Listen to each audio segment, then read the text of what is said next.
Alright, Victorum Gaming fans and SPQR fans, we're back with another video in our series covering the various scenarios for the game. So we've already covered all the generic ones, or the non-nation specific ones. So we're going to be starting with basically covering the various scenarios that are specific to the various factions in the game. Now, just because you don't necessarily play a faction, doesn't mean you should necessarily skip any of the missions. So anyone can play any of these missions, but as far as campaign play is concerned, these are kind of alternates to the generic missions, just to add some extra flavor there. So we're starting off with Athens. We're going to kind of go in order just like we did with the factions. So, and each faction in the game does get 3 unique scenarios for it as well. So again, for campaign play, they're specific to someone, let's say, playing Athens.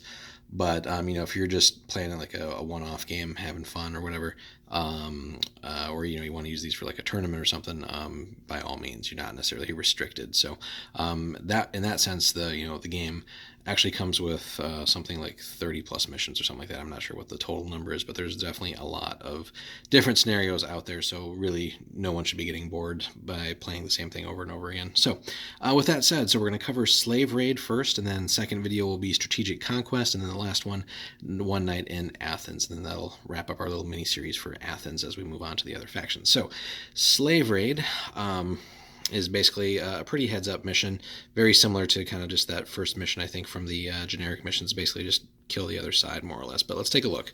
So warbands, both players have warbands of equal denarii. In the battle, the enemy player is the defender, while the Athenian player is the attacker. So again, some things trigger off of who the attacker is, and so on and so forth, for like traits or talents and other things like that, special heroes. So Athens will be the attacker there. Setup, both players roll a die. The lowest player deploys all their models first in their deployment zone. The highest rolling player deploys second. So that isn't necessarily meaning that Athens gets to see what the other opponent or either the defender does. So that part is still randomized. So, but of course, if you're the Athenian player and you win, being able to see what the defender does is of course pretty nice.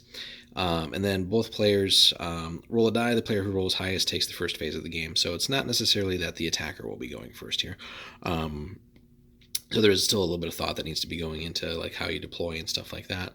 It doesn't say anything else really about how the table should be set up. Again, there's a little bit of like graphics in there, but it's fairly generic. But you could definitely play around with that a little bit too. Now, interesting to note, you are 24 inches apart at least. So for the most part, you can be fairly safe with deploying a little bit closer to your deployment edge.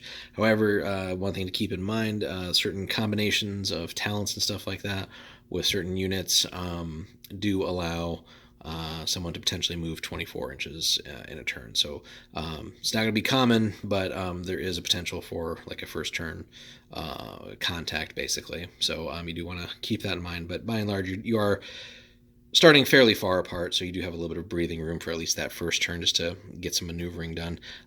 Interestingly, no other special rules for the scenario. And then the victory conditions.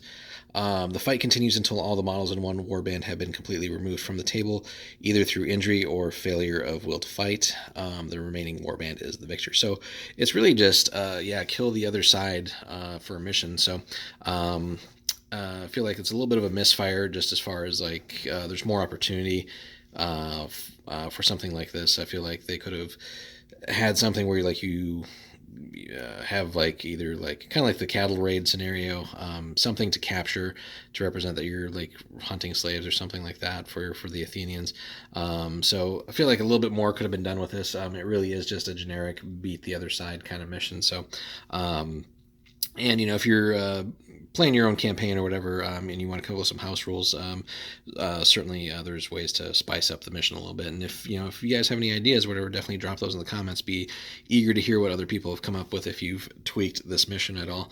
But both sides have exactly the same deployment zone here too, so there's not nothing even to really say there as far as if you're the Athenian player, you have an advantage or disadvantage or anything here.